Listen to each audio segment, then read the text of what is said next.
Bom dia, queridos irmãos, graça e paz. Que esse domingo seja um domingo de bênção na sua vida, dando início aí a mais uma semana. Que você seja abençoado com a mensagem de hoje. Ao compasso do tempo, mas sempre firmados na rocha. Eu quero ler Mateus 16, 13, 20, que fala assim: Chegando Jesus à região de Cesareia de Filipe, perguntou aos seus discípulos: Quem os outros dizem que o Filho do Homem é? Eles responderam: Alguns dizem que é João Batista, outros Elias e ainda outros Jeremias, ou um dos profetas. E vocês? Perguntou ele. Quem vocês dizem que eu sou? Simão Pedro respondeu: Tu és o Cristo, o Filho do Deus vivo.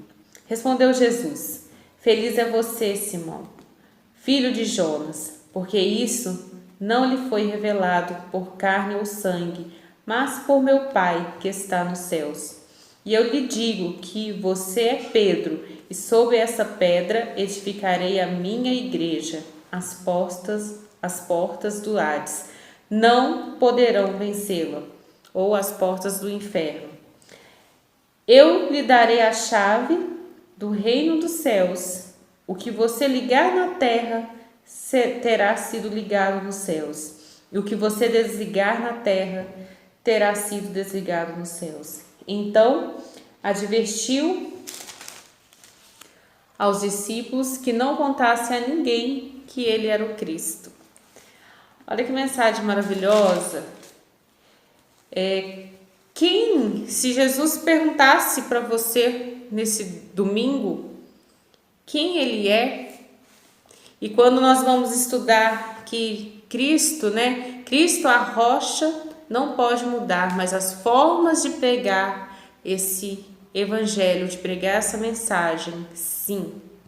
Se você tem essa convicção de quem é Jesus na sua vida, a maneira que você vai falar dele, falar desse evangelho, ela vai apenas somar. E você vai falar de verdade quem é Cristo, através da sua atitude, da sua voz, do seu comportamento e principalmente dentro da sua casa. É onde as pessoas estão mais próximas e convivendo com você de fato. E hoje, se eu estou aqui gravando esse vídeo para você, e você na sua casa, usando a sua televisão, ou o seu celular, ou notebook, é uma maneira também de falar do Evangelho. É uma maneira também que nós estamos usando mecanismos da tecnologia para a gente propagar o Evangelho. Mas a mensagem de Cristo, ela continua sendo a mesma, firmada aí nessa rocha, nessa convicção de quem é Jesus. Então, quando nós nos colocamos à frente de falar de Cristo, de propagar o Evangelho a toda criatura, é necessário que nós também saibamos a maneira de falar esse Evangelho. Aqui fala muito que a nossa forma de apresentar esse Evangelho precisa ser com base firmada nessa rocha. E muitas vezes, rever esse estilo de vida, a maneira de compreender a sociedade, compreender não quer dizer que você concorda com a atitude que as pessoas estão tomando, com a direção que as pessoas estão indo. Compreender é diferente, você compreende, porque você também precisa de compreensão, eu preciso de compreensão. Então, quando você se coloca assim na visão de eu compreendo o outro, então você vai ter por ele misericórdia, vai ter amor. Assim como Deus tem por nós, e nós precisamos dessa graça divina, desse amor de Deus todos os dias. E rever o nosso estilo e a maneira de compreender a sociedade nos dará a condição de comunicar as verdades bíblicas a essa geração de forma eficiente e eficaz. Quais são as verdades?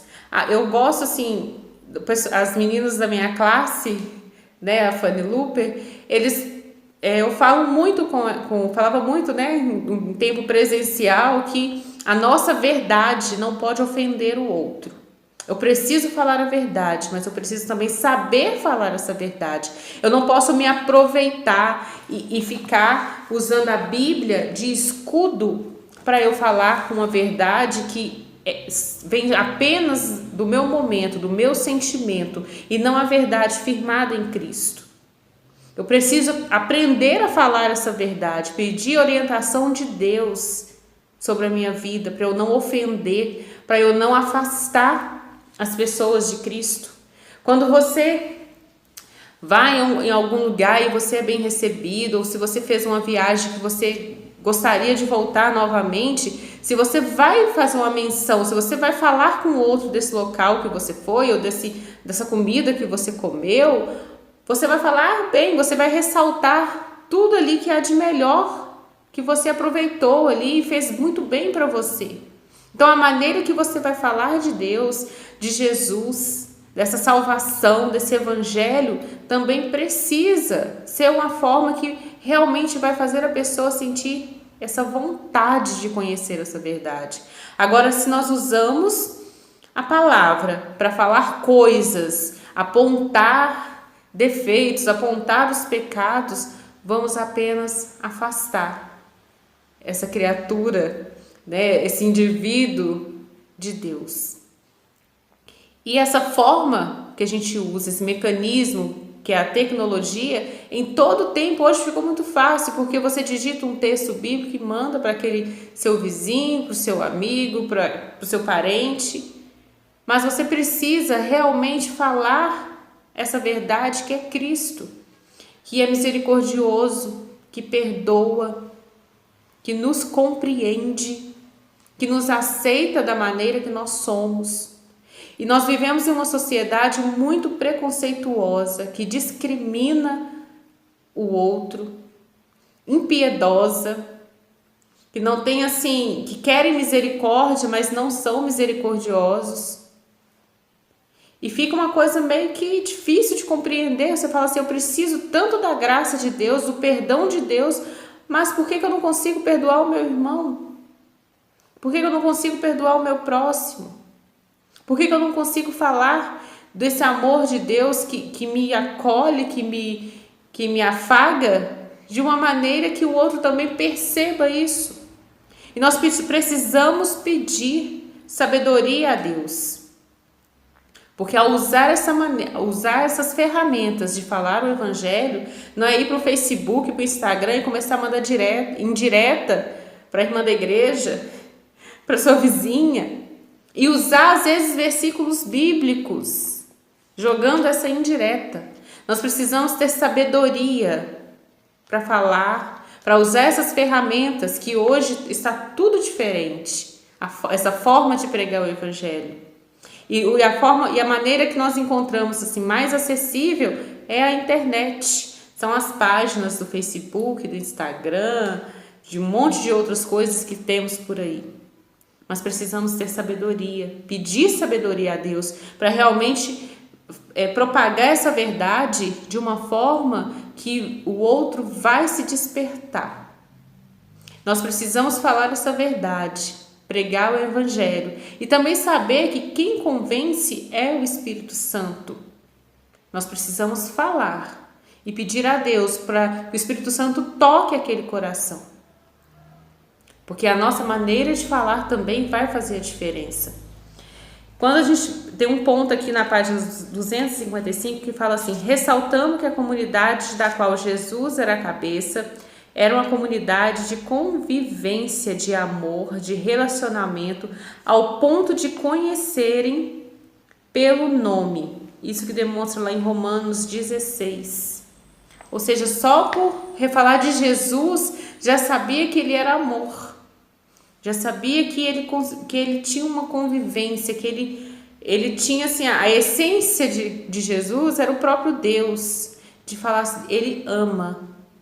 Ele entende, ele nos entende. e demonstrando que a igreja de Jesus era um lugar para todos, onde não havia escravo nem livre, nem homem, nem mulher, nem judeu, nem gentio, mas todos eram bem-vindos, porque por aquele que morreu e ressuscitou dentre os mortos. Ou seja, não tinha distinção, rico, pobre, negro, branco, pardo, bonito ou nem tão bonito.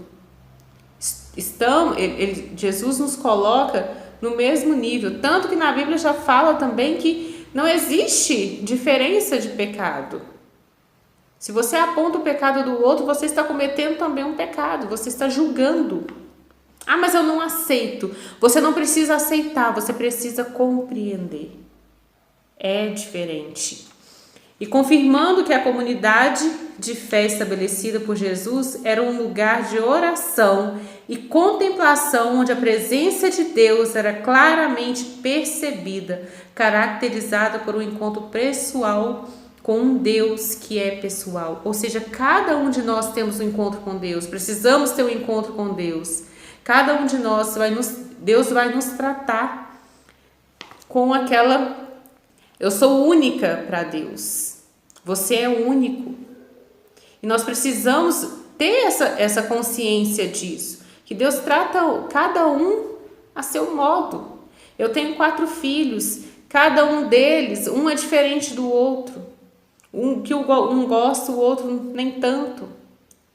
Meu amor por eles é o mesmo. Só que cada um, dentro daquela...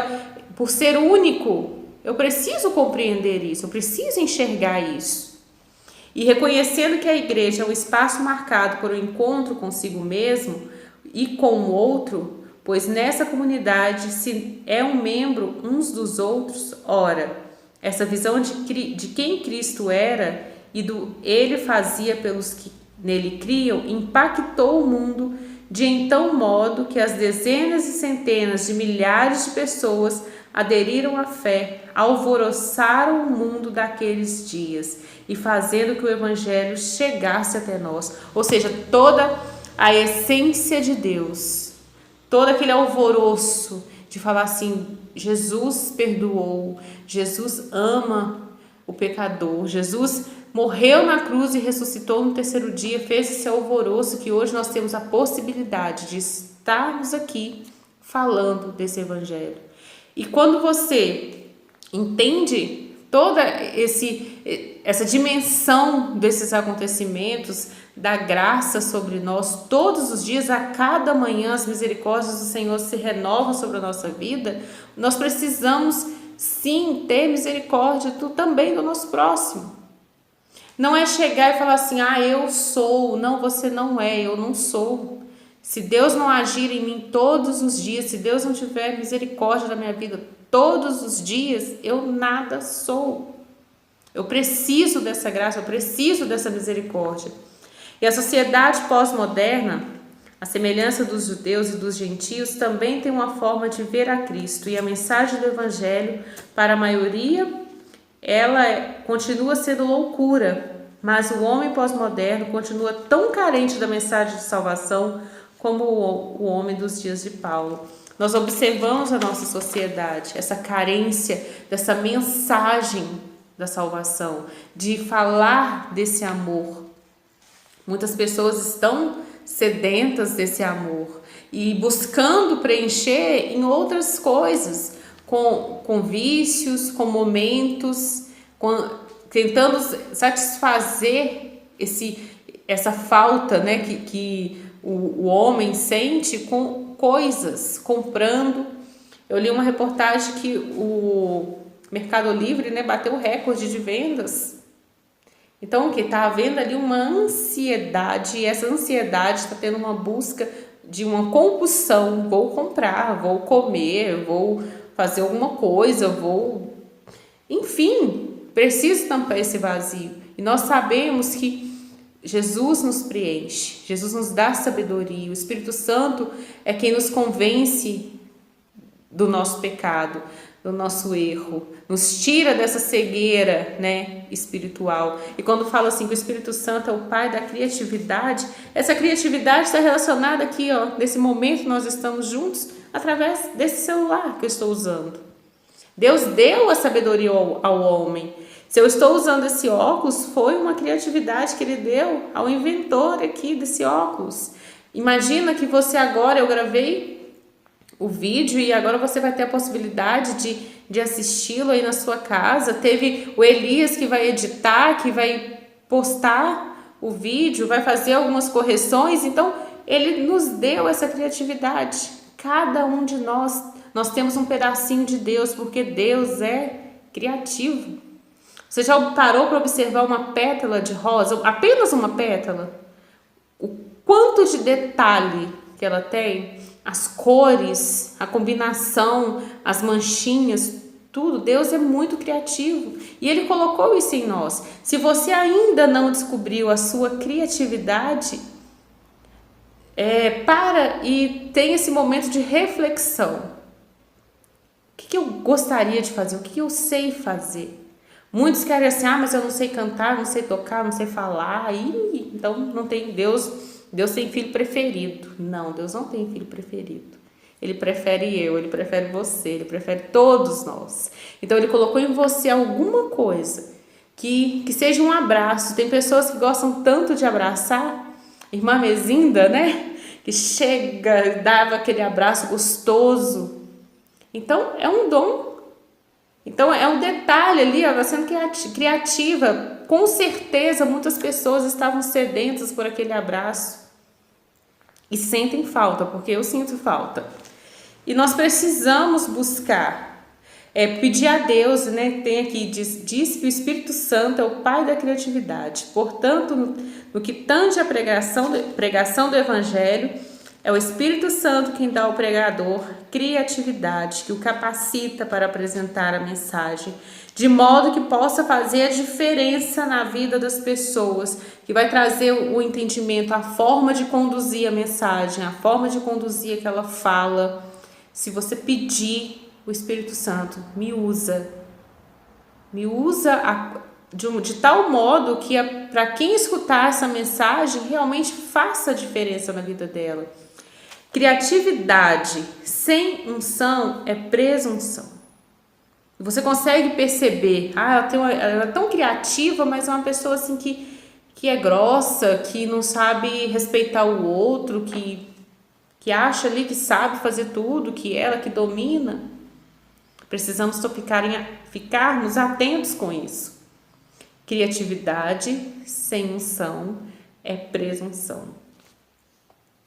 E que Deus seja glorificado, a igreja seja edificada e o seu reino possa se expandir sobre a face da terra.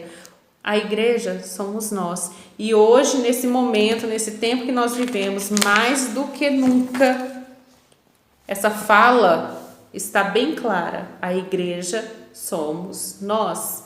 Hoje nós estamos fazendo a igreja, que esse momento de união seja dentro da nossa casa. Então nós precisamos ser a igreja, porque Deus nos orienta a dar atenção ao que realmente conta. Ama o Senhor, o seu Deus, de todo o coração, de toda a sua alma, de todas as suas forças, que todas essas palavras que hoje lhe ordeno estejam em seu coração.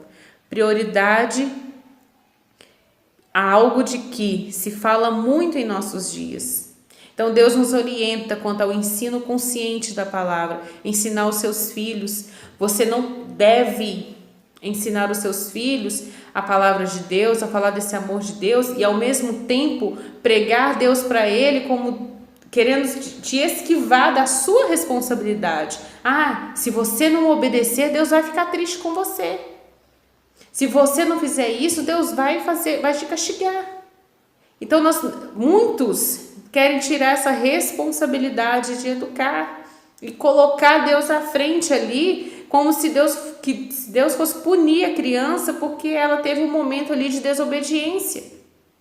E se nós falamos que Deus é amor, se nós queremos apresentar Deus para os nossos filhos de uma maneira que eles realmente sirvam a Deus na adolescência, na juventude, qual que é a forma que nós estamos apresentando Deus, Jesus, a salvação para essa criança?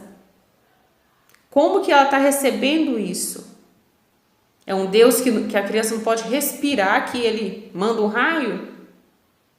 Precisamos tomar cuidado, porque os nossos filhos estão nos observando. Esses dias eu estava conversando com uma mãe e ela estava muito ansiosa porque ela é vegana. E ela adotou uma criança que estava acostumada a comer carne. E a briga dentro de casa era por isso, porque a criança queria comer carne e a mãe não queria deixar. Só que a mãe queria trazer essa criança para o mundo vegano, né? E estava muito difícil, o embate estava muito intenso. O momento de almoço, as refeições eram muito doloridas, porque a criança não queria participar daquele momento. Aí eu só perguntei para ela, olha, de que forma que você tem apresentado essas verduras, esses legumes para o seu filho? Se eles são tão bons assim, por que eles causam conflito na hora do almoço, na hora do jantar? Nós precisamos ficar atentos, porque se Deus é um Deus de misericórdia, que perdoa, que ama, por que nós não estamos transmitindo esse Deus de verdade para os nossos filhos? Ah, mas Deus é justo. Ele é justo comigo, com você e com seu filho. Então, nós precisamos ter cuidado. Qual é a percepção que a criança tem desse Deus que nós falamos para ela? Será que nós estamos falando a verdade? Pregando realmente a verdade para essa criança, para esse adolescente? Deus nos orienta a ser persistente. Ensine-as com persistência a seus filhos. Converse sobre elas quando estiver sentado em casa, quando estiver andando no caminho, quando se deitar e quando se levantar. É uma responsabilidade e diligência, prioridade que não se pode ser negligenciada. A minha responsabilidade com os meus filhos, eu não posso delegar a outra pessoa. A responsabilidade é minha. Eu preciso ter essa responsabilidade. Dentro da psicanálise, nós falamos da ética. A ética na psicanálise é a responsabilidade com o outro. Eu preciso ser responsável. E essa responsabilidade não é responsabilidade com culpa. Porque a culpa ela não vai te fazer. Você não vai sair do lugar. A culpa paralisa, te mobiliza. Ter essa ética, ter essa responsabilidade com o outro é exatamente o que está escrito aqui. Ensinar com persistência seus filhos, conversar de manhã, de tarde, de noite, explicar, colocá-los para refletir, dar o exemplo. Não adianta você falar e fazer outra coisa, porque as crianças observam e as crianças percebem isso. E Deus nos orienta a aproveitar todas as oportunidades. Converse sobre elas quando estiver sentado em casa e quando estiver andando pelo caminho. Em todo o tempo. E qual é essa maneira que eu vou conversar com meu filho? Como eu falo, como eu explico? Será que eu quero escutar o que meu filho tem a dizer? Será que eu aceito também o que ele está dizendo? Será que eu compreendo que ele é apenas uma criança?